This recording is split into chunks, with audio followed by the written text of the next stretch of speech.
Good Sunday morning, everybody. I'm Maria Bartiromo. Thanks for joining us. Welcome to Sunday Morning Futures. The next 2 weeks are critical for our health care vote, and today, new developments. Senator John McCain undergoes surgery, forcing Republican leadership to delay the vote on its revamped health bill this week. Will this make it easier or harder to get passed in the next 2 to 3 weeks? Health Secretary Dr. Tom Price will join me ahead. Plus, we are now learning that at least 8 people attended the meeting with Donald Trump Jr. and a Russia lawyer. Who were they? What could this mean for the administration? I'll talk to President Trump's former campaign manager, Corey Lewandowski, about that. Plus, at least 2 Republican lawmakers demanding investigations into whether former FBI Director Jim Comey broke the law by putting classified information in memos he then leaked to the press. A former U.S. attorney who once worked with Comey, Bud Cummins, is here. We're looking ahead right now on Sunday Morning Futures.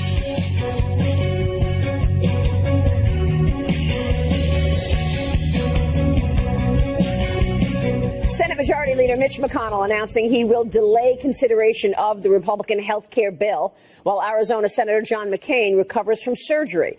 Doctors are advising McCain to stay at his home in Arizona this upcoming week after removing a blood clot above his left eye on Friday. Joining me right now is the Secretary of Health and Human Services, Dr. Tom Price. Dr. Price, good to see you. Thanks so much for joining us. Hey, Maria. Good to be with you again. Thank you so much. Your reaction to this new setback? Well, our thoughts and prayers go out to Senator McCain and to his family.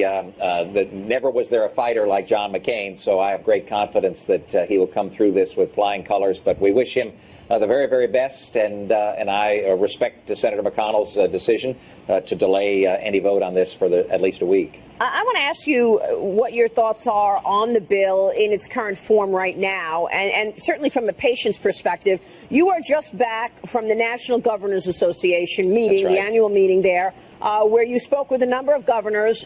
What did they have to say about this new idea, this latest installment in the bill to give more power to the states? Well, what their concerns are, obviously, and what our concerns are, is to make certain that every single American has access to the kind of coverage that they want for themselves and for their families. And the bill has changed significantly so that we believe that there is significant opportunity for that goal to be accomplished.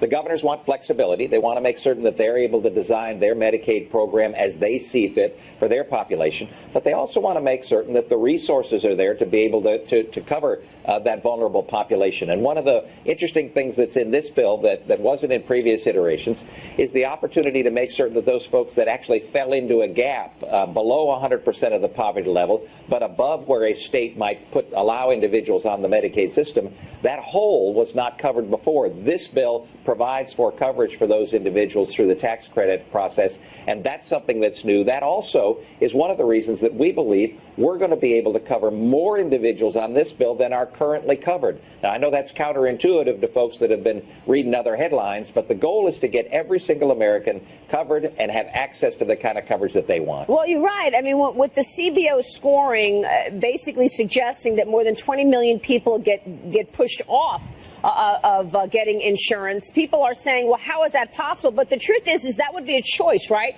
Because in this scenario, when the senators will remove all of the taxes and the fees for not having insurance, people may choose to just not take the insurance because they know they won't get fined for it. So it's not actually just getting cut off, but it's more that people will choose not to have insurance. That's a very important point. Oh, it is an important point. And it's also CBO's opinion. The fact of the matter is that individuals who choose not to have the kind of coverage that CBO and the previous administration thought was the only kind of coverage that individuals ought to have, if they select something else, for example, if they select an HSA, a health savings account with a high deductible catastrophic plan, that doesn't count in CBO's formula. So CBO doesn't even capture those individuals who say to the federal government, I don't want the plan that you think I need. I want the plan that I know I need for myself and for my family. So those numbers are so flawed in terms of what actually happens in the real world when people act for themselves in an appropriate way and get that kind of coverage that they want. You know, it's pretty incredible when you look at the healthcare system in America versus elsewhere. You know, all you have to really do is look at what's taking place overseas with Charlie Gard. The European Court of Human Rights effectively handed Gard a death sentence on June 27th when it ruled the terminally ill baby should be pulled off of life support His parents obviously want to see if there's some experimental way to keep him alive by taking him to the United States. But when you look at what's gone on there, that is a perfect example of how government will tell you what's best for you and your family versus having all options on the table. Yeah, Maria, this is so incredibly important. In my previous life, I was a physician. I was an orthopedic surgeon, spent over 20 years taking care of patients. And oftentimes, the most irritated and angry I ever saw patients is when they knew that somebody else was making a decision about what kind of treatment they could get. I would recommend something. Their insurance company or the federal government or the state governments would say, no, we can't do that, or we won't allow that. And that's not the way the system ought to work. The real question that we ought to be asking is, who decides? Who ought to decide what kind of care, what kind of coverage, what kind of opportunity you may have? Should it be the federal government, or should it be you and your family? And we come down on the line of you and your family. And we should point out that the president actually tweeted out, we would love to help baby Charlie Gard.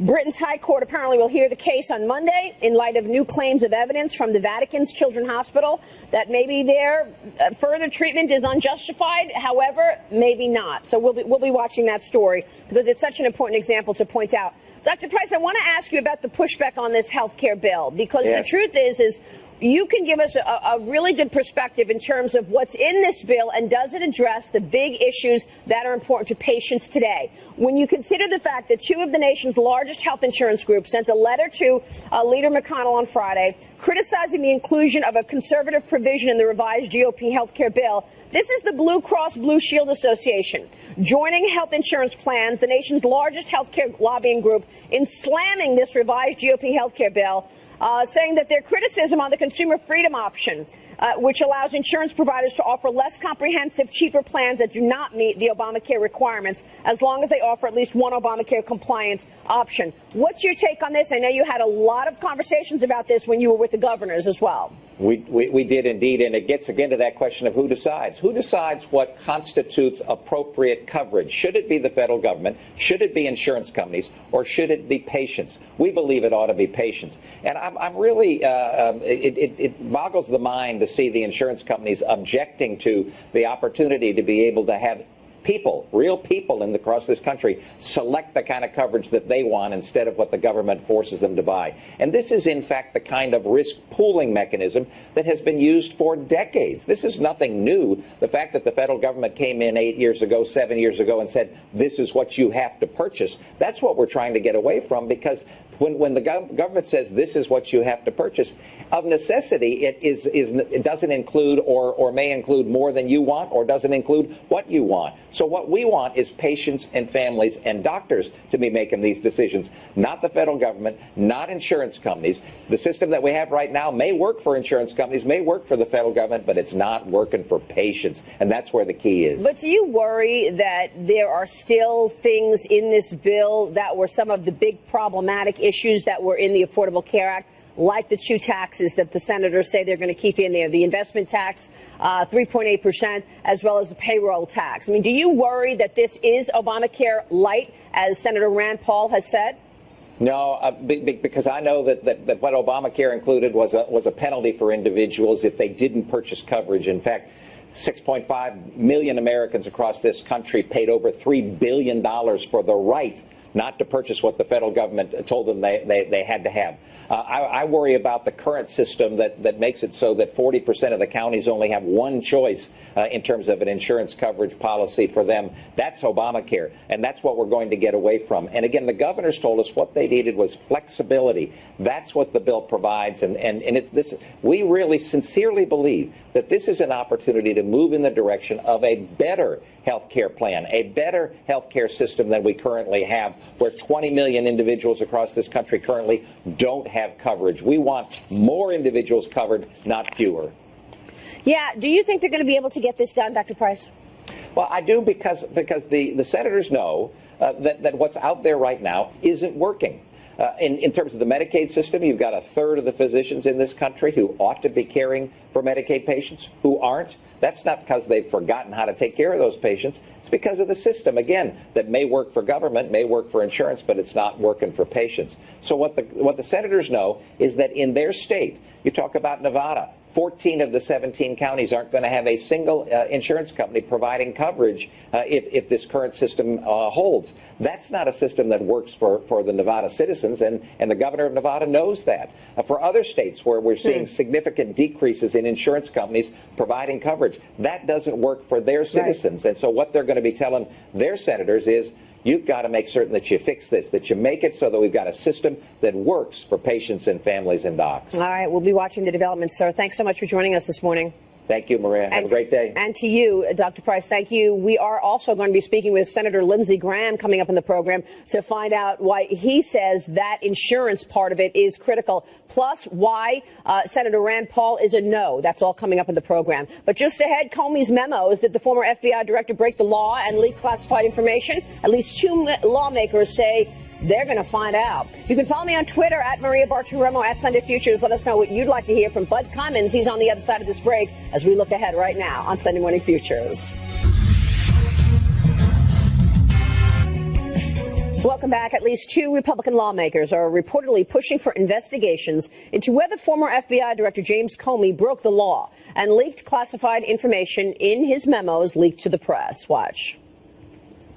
Jim Comey testified a few weeks ago under oath that at the direction of the United States Attorney General, he, the FBI director, misled the American people when he called the Clinton investigation a matter. We should be having hearings in the House Judiciary Committee on that very subject, asking him some key questions. We learned this week that James Comey put classified information in some of these memos. Maybe there's some reason why he found wasn't going to prosecute Secretary Clinton, because he was doing the same thing. Now, The Hill reported last week that more than half of Comey's memos about his meetings with President Trump contained classified information. Let's bring in Bud Cummins right now, a former U.S. attorney in Arkansas who worked with Comey and is now a partner at Avenue Strategies. Sir, it's good to see you again. Thanks so much for joining us. Good morning, Maria. What do you think? Breaking the law here? Well, if he put classified information in the memos and leaked them, then he broke the law, at least technically.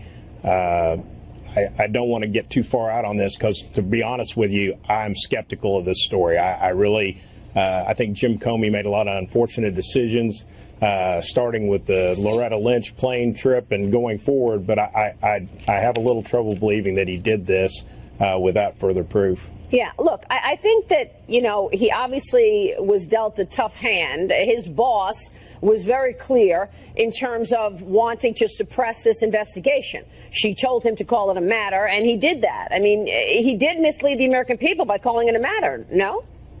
Oh, he did. It was a criminal investigation.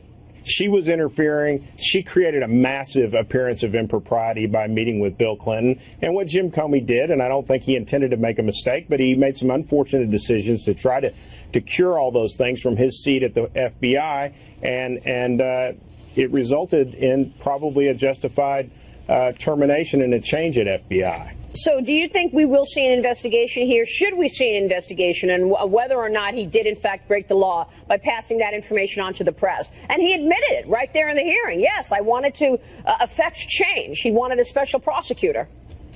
Yes, and I think that was wrong. It's part of this cascade of events that's led us into all these investigations into an allegation that has no evidence underneath it, this idea of Russian collusion. I think that's real unfortunate. I think somebody should look at the memos, and it's really a pretty quick determination. They're well trained at determining what classified information is and isn't, and somebody can take a look at that. Somebody should. But I'm not ready to accuse Jim Comey of releasing classified information without evidence. This whole story is about allegations of subversion and treason without regard for evidence. And that is, if you look in Wikipedia, the definition of McCarthyism. So we really got to slow down and try to not put so much fire behind these investigations where there's really no evidence that a crime or something wrong's been committed. Meanwhile, we continue to see leaks coming out of the White House. Let's talk about that for a moment, because Representative Ron DeSantis says that the House Oversight Committee is bringing in big names to investigate the leaks. And people want to know if Ben Rhodes is one of those people who has been questioned, the former national security advisor to President Obama.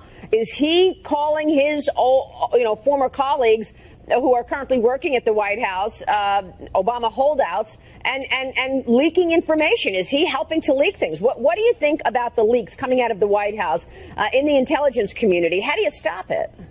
Well, I think you do investigate that, and I'd like to see a firmer hand at the White House, and I think you have to do whatever you need to do to stop that, because national security is in play, and our credibility around the world. The president's made some wonderful, successful trips around to foreign nations lately, most recently France.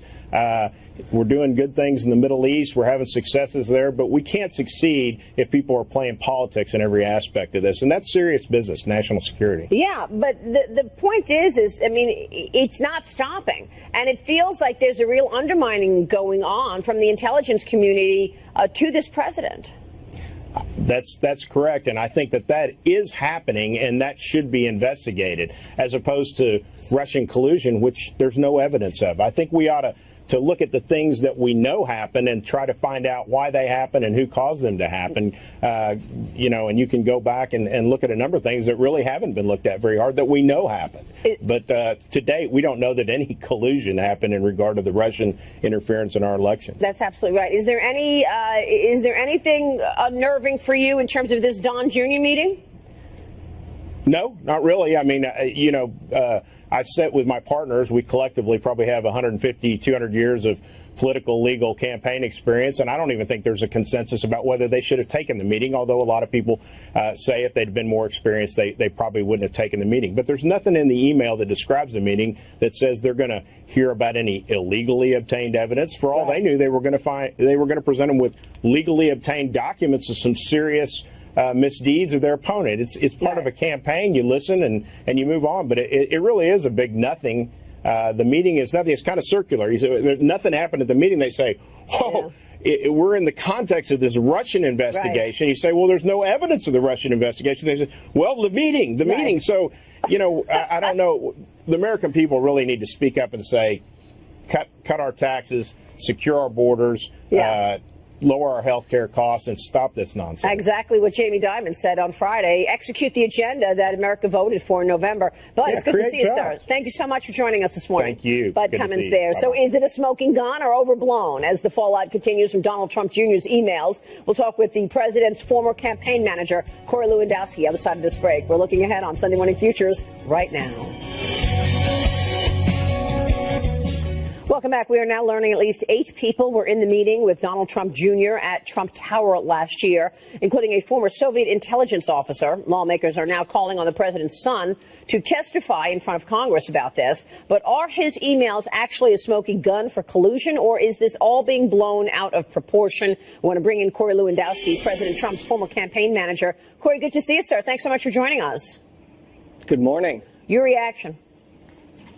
Look, my reaction is very simple. How did these emails get out? The team put them out. Donald Trump Jr. put all the emails out in full transparency to show everything that has taken place. And so what we have right now is a story about nothing. What we have in June of 2016, 2 full months before our own intelligence agencies notified the Obama administration that Russia may be potentially trying to impact the election, is a friend, a producer, a personality who knew Donald Trump Jr. said, "Can you take a meeting with a friend of mine?" And he said yes. That's all this was. The meeting was very short. Nothing came of it. And now we're moving on. Why did Loretta Lynch approve a special visa for this woman to come to the country? She was denied a visa just months earlier. Well, because, look, clearly there was no concern from the Obama administration about any types of ties. And don't forget, this woman is a Russian-born individual who is a private attorney. She doesn't work for the Russian government, never was part of the Russian government during the meeting. And it was very simple. All of this information was disclosed by the individuals from the Trump team as required by law voluntarily on their forms. So, I don't understand why we're still talking about a meeting with a couple private citizens that's been disclosed properly, that had no information that came from it, that lasted a few minutes, and there's been no follow-up. Yeah. There's been no coordination. There's been no collusion. There's been no cooperation. And look, let me just say this, Maria, let me be clear. If the Russians were going to hack the U.S. election system, the spies, the great spies of Russia, Vladimir Putin, the former head of the KGB, is he going to reach out to some television or movie producer or talent, put it in a public email system, and then bring as many people as humanly possible to a meeting in Trump Tower? Give me a break. There's 8, 10 people, and whatever it is. This is how the Russian government works? I don't think so. Right. I only ask because the question about the visa, because even if you go to this woman's Facebook page, it looks like she's more in the Democrat camp than she is in the Republican. She's got signs there, free Melania, anti-Donald Trump commentary on her Facebook page. So, I mean, the idea that she was trying to help Donald Jr., but in fact she's got all this negative stuff about his father is just a head scratcher there. But let's talk about whether or not this is going to be used as a piece of, smoking gun for the left to bring Donald Trump Jr. into the testimony and explain all of this. I mean, obviously, when you're in a campaign, if somebody tells you I've got damaging information about your opponent, you're going to say, okay, yeah, I'll listen. Well, not just that. Look, you have to remember, every person from the Trump team, from Jared Kushner all the way down, has said that they are willing to voluntarily go in and talk to the individuals who want to have a conversation, whether that's the House members, the Senate members, the special counsel, whatever it is. They've been open, they've been honest, they've been available. But what the Democrats want to do is they want to try this in the court of public opinion, because the members of the House Intelligence Committee, Republicans and Democrats, the members of the Senate Intelligence Committee, Republicans and Democrats, have all said there is no evidence of coordination, collusion, or cooperation. But that's not the narrative that the Democrats want. They want to try this in the court of public opinion, and what the Trump team has said is, we'll give you all the information. They've provided all the information, and if there's an investigation, they're going to cooperate. So I don't understand what the question is here. Yeah, I'm wondering if the voters are going to hold the left accountable come 2018 when you've got the congressional races, come 2020 when you've got another presidential election, because the American people voted for an agenda, and this entire first 6 months, all we've talked about is potential collusion with Russia, nonsense. As Jamie Dimon told his shareholders the other day, he's sick and tired of the stupid stuff, and yet the agenda is sitting there and not going anywhere. People want to see tax reform. They want to see health care reform. Well, they do, but you have to remember, since Donald Trump has been elected president, the stock market is up 17%. There's $4 trillion of new value because of his reduction of government burden and government regulations on these small businesses. He's going to get his tax reform plan done, the largest tax cut in the history of our country. It's going to provide middle-class tax relief. He's going to make sure that health care is more affordable, repeal and replace Obamacare, build a wall on the southern border. These are the campaign promises that Donald Trump has campaigned on. And look, Maria, nobody's even talking about the fantastic trip he had as the commander-in-chief this week over in France, honoring those individuals on Bastille Day. It was an amazing trip. He charmed the president of France. They had a great relationship. It's amazing that nobody wants to talk about it because it doesn't fit the left's narrative. Well, it certainly seems like his foreign policy and these trips that he's taken, whether it be in Europe this past week or in the Mideast 2 weeks ago, have been a real success. If anything, the foreign policy part of things has really been more successful than the domestic agenda. So we'll be watching both sides. Corey, thank you. That's exactly right. Corey, good to see you. Thanks so much. Corey Lewandowski joining us there. We'll take a break. When we come back, the GOP health care bill in jeopardy. South Carolina Senator Lindsey Graham says he has the best plan. That's next. We're going to talk with him about that and get his reaction to Rand Paul, who explains to us why he was a no from the get-go. We're looking ahead right now on Sunday Morning Future. Stay with us. Big week ahead. Senate Republicans are releasing a new draft of their bill to repeal the Affordable Care Act. The revamped version keeps some Obamacare taxes in place. It adds funding for the poor, as well as money to combat the opioid epidemic. But Senators Lindsey Graham and Bill Cassidy say that they have a better idea. They've introduced an alternative plan aimed at winning bipartisan support. Senator Lindsey Graham joins us right now to talk more about that. Senator, it's good to see you. Thanks so much for joining us. Good morning. How do you think this plan, go through your plan, tell us what's important and why you think that will gain bipartisan support so that you can get this bill to the president's desk. There you go. Well, all the money that we were going to be spending in Washington, we block grant to the states. It's pretty simple. We leave the taxes in place, except for the individual mandate and the employer mandate and the medical device tax, which hurts innovation. We take all that money and we send it back to the states and tell them, you devise a plan for South Carolina and California If you want to go Obamacare route, you can. If you want to do something different, you can. But we're going to let the people closest to the patient decide how to spend the money and get this stuff out of Washington. To me, that makes a lot of sense. Give it to the governors and say, you can't spend it on roads or bridges, spend it on health care. Good luck. Yeah, no, I think that does make a lot of good sense. But, Senator, the fact is you've got colleagues on the right, Republicans, rolling their eyes, saying, why are we leaving any taxes in place that are currently in the Affordable Care Act? I want to play you a little clip of my interview with Senator Rand Paul and get your reaction to it, because Senator Paul basically says, look, I'm a no vote on this. And the reason is because it looks a lot like the Affordable Care Act. Here it is. Watch this.